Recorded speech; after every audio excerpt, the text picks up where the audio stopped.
There is a term known as the commons that refers to cultural and natural resources accessible to all members of a society. We're going to talk more about the commons, and in order to do so, we're going to use this table as a microcosm for our shared resource system.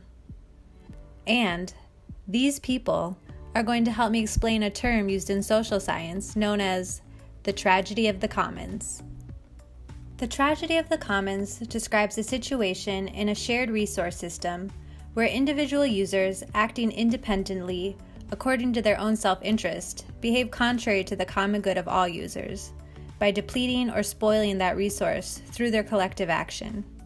Basically, the tragedy of the commons is an economic problem where everyone tries to get the most that they can from a resource.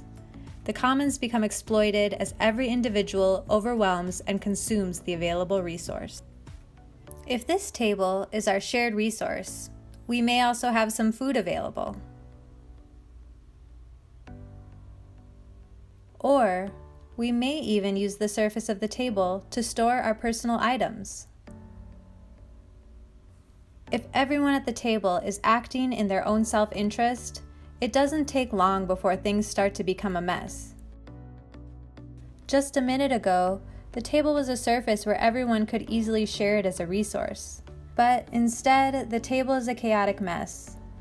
Everyone tried to take up the most space available in order to meet their own interests, instead of what was best for everyone involved. If we apply what happened to the table to our natural resources, you can see how quickly this can become a serious problem. So how can we effectively manage shared resources? Nobel Prize winner Elinor Ostrom defined 8 principles for how to work together sustainably and equitably in a community. Number 1. Define clear group boundaries. Number 2. Match rules governing use of common goods to local needs and conditions. Number 3. Ensure that those affected by the rules can participate in modifying the rules. Number 4. Make sure the rule-making rights of community members are respected by outside authorities. Number 5. Develop a system carried out by community members for monitoring members' behavior. Number 6. Use graduated sanctions for rule violators. Number 7.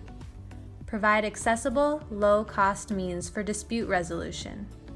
And number 8. Build responsibility for governing the common resource in nested tiers, from the lowest level up to the entire interconnected system.